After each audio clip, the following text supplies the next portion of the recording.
told Oisín my own reason for kicking off tonight was that I really wanted to introduce him, but he probably doesn't need an introduction because you all know him through emails or you've seen him in the media.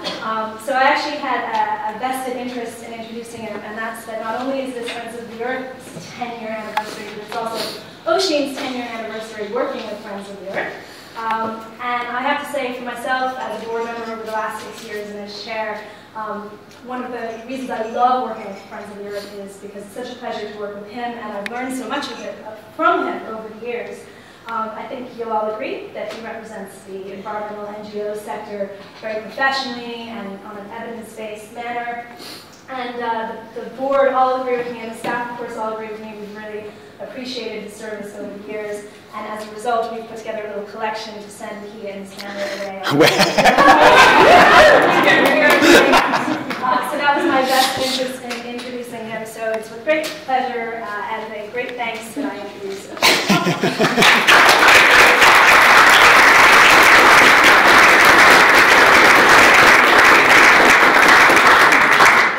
I won't take that as a gentle nudge. 10 years is a long time. But I think the first thing I hope that I was going to say is that Friends of the Earth is not the office.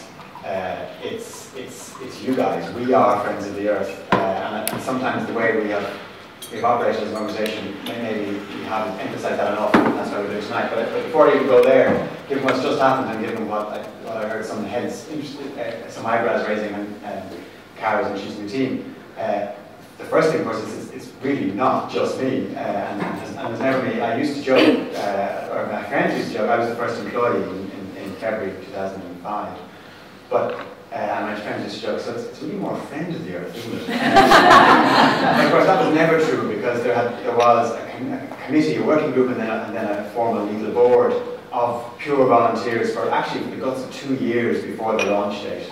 And it was launched before they had any staff, so it kind of emphasised the fact that Friends of the Earth is an activist, campaigning, volunteer-based organisation which employs staff to help it do that job. And I remind you, we don't only employ staff, we ruthlessly exploit people who are willing to work for us for little or no money. So many of those, or a number of those who you heard mentioned tonight, aren't on full-time contracts or are our interns, but particularly when we can't pay them properly, we very much work as a team in the office, regardless of our legal status.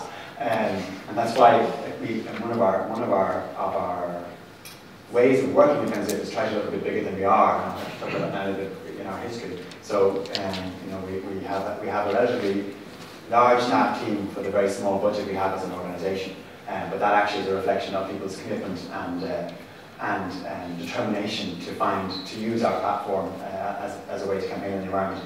It has been, I hope, for them and as well as for me, as the only person who's been there since the very beginning, a very beneficial relationship. A very enriching and very fun relationship as a staff team over the years. But also, some of them are here tonight, we might embarrass a couple more than that. At the moment, 5 people who've come through Friends of the Earth Ireland are on the staff team in Friends of the Earth Europe, which is an office of maybe 40 people max. So, it's an organisation of 30 countries, but an eighth of the staff are now people who've come through Friends of the Earth Ireland. We can contribute to that network very much financially. Obviously, we do a little bit, but as a very small member organisation of the network, we can't contribute very much financially. But we can contribute our enthusiasm and our activism and our energy of principally young people, of us, one who's not quite so young, who want to go and work for Friends of the Earth. It is, of course, also a reflection, kind of weirdly, as a society as a whole, that there aren't enough jobs in Ireland for everyone in Ireland who wants to work here. I would hope, I certainly know, I'd love to employ all those people that we're losing to Friends of the Earth Europe, and maybe most of them might be willing to work with me or work for Friends of the Earth Ireland, although it's a really great opportunity for them. And one of them I want to point out to this question, Emma Jane Geraghty, who's been active with, go on, stand up for a second, who's been active with Young Friends of the Earth Ireland for a few years, has just been appointed as the coordinator of Young Friends of the Earth Europe. We'll be moving to Brussels very soon.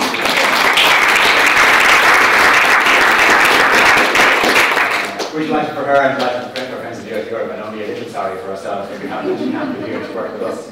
Anyway, what I really wanted to start by saying is thank you. Now I can say thank you to the board. That was a genuine surprise. I knew Cara was up to something today, but I didn't actually used to do with me. But actually, what I wanted to say was to emphasise what that point I started on again, and to thank you guys, because none of this would be happening without our members, without the people who give us your money, give us your time, give us your energy, give us your eyes and ears and voices through email and through events, which, as I said, and many of which we do through coalition. And so that's why we were keen to do this event, as Cara said, because often we meet you in the context of Stop Climate Chaos events. So actually, you might know, you think of yourselves as Friends of the Earth in that context, but we don't know it. So when we meet you in that context, we're not able to mutually reinforce that sense of identity and that sense of belonging that we want to foster, not just as an organisation, but actually as part of the wider movement of Friends of the Earth that Cara already mentioned in the last time we touched more upon. We are an international federation that spans 76 countries and 2 million people. And one of the things we think we know about those who support us is that they like that fact. They like being part of something bigger. But it's not something that we've celebrated or talked about very much, and it is one of our aims, not just of tonight, but of our mission, is to build and use and enjoy and celebrate those links. So, just to go back, and I'm going to talk only a bit about history, about the last 10 years, but mostly about where we're going now. But explaining a bit about our model and how it's evolved in response to the world we're living in, the country we're living in.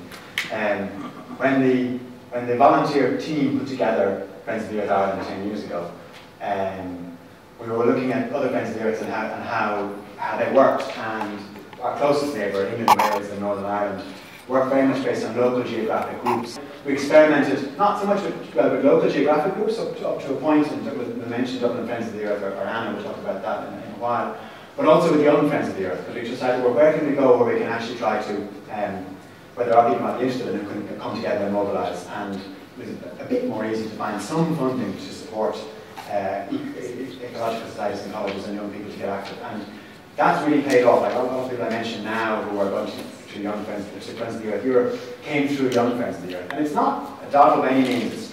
Students are very busy, they're poor, they have less time, they have other things to do, and they suffer, that's the word, from the general disconnect I think Irish society has from nature and from the environment, which I won't go on about now. If you want to ask, but I have my own theories as to why that has been the case.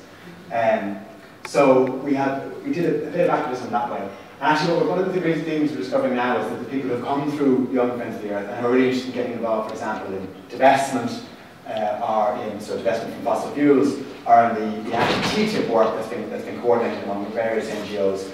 But they're kind of saying, is it okay for me to be here? I'm over 30, and that's the strict cut-off age.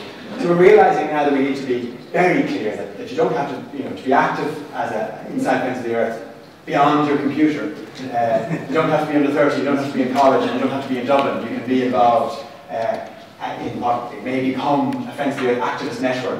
But right now it's an invitation to be involved through Heather, who is our activism coordinator, in the various things that we are getting involved in, like divestment and fracking and so on. For example, the office was involved, some people a bit more, was the activists themselves.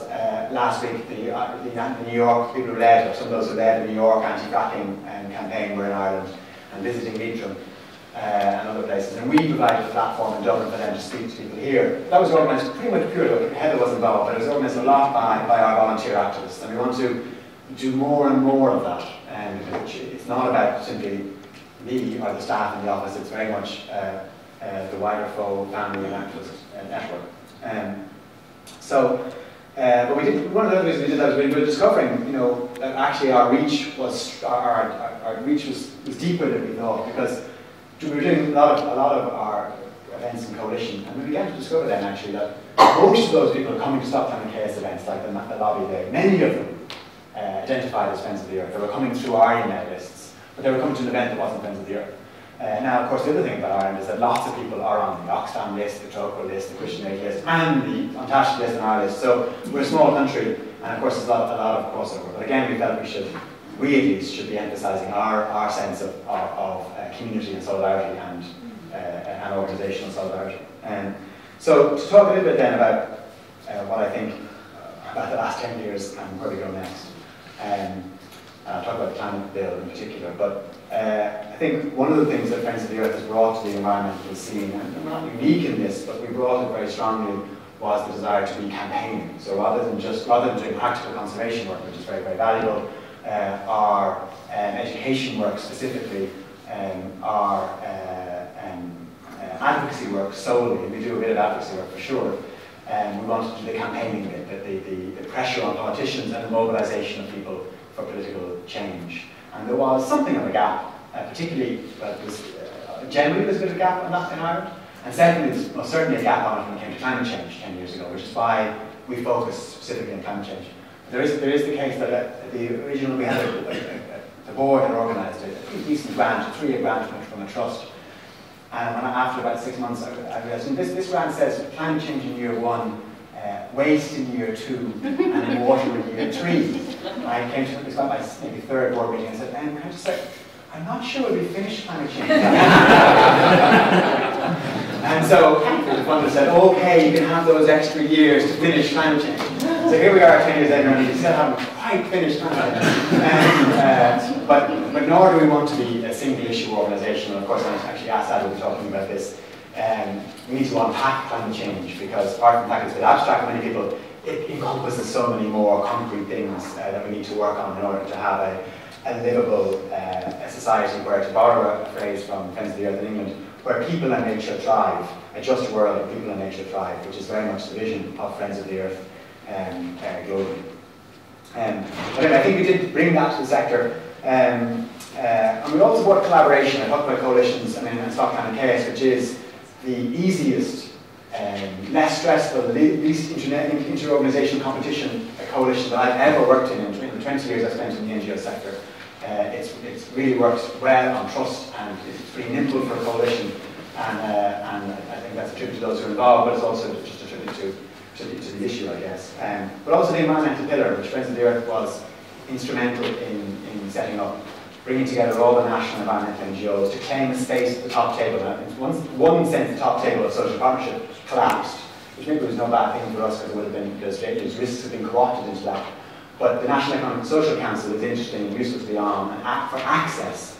And the national environmental NGOs doesn't mean we're actually necessarily listened to all of us, but we have access to ministers now in a way we didn't have 10 years ago, where they could just ignore us. And now they don't just they don't refuse to meet us.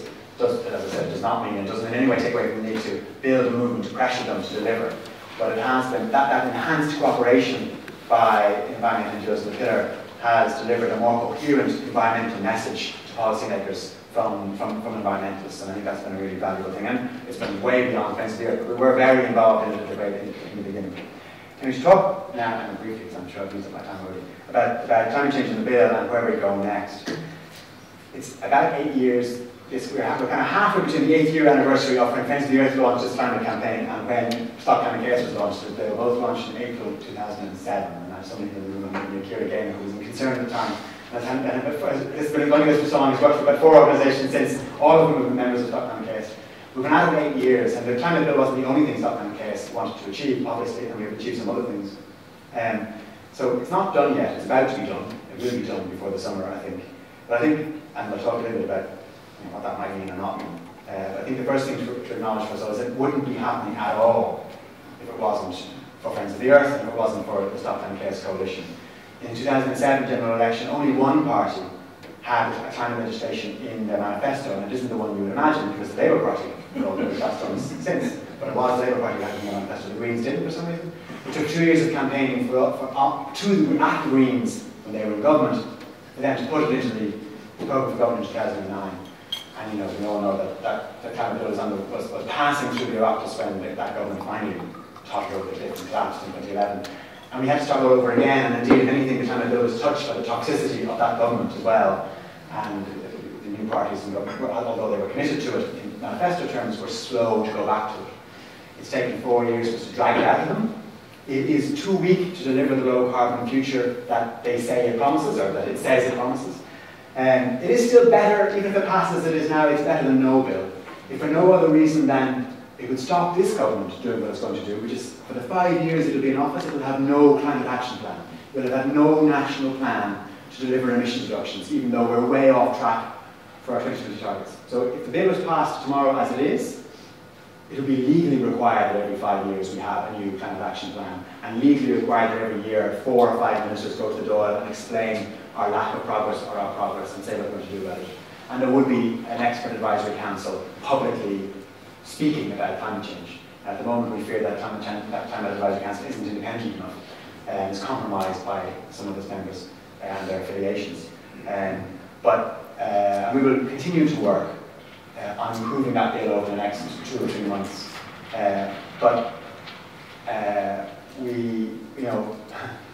Sometimes when I wonder, has that been worth it? I think about the level of resistance there's been to the bill along the way. I think that if the resistance to it isn't that strong, it must be worth passing, because it means we're upsetting people who don't want to be upset about climate change.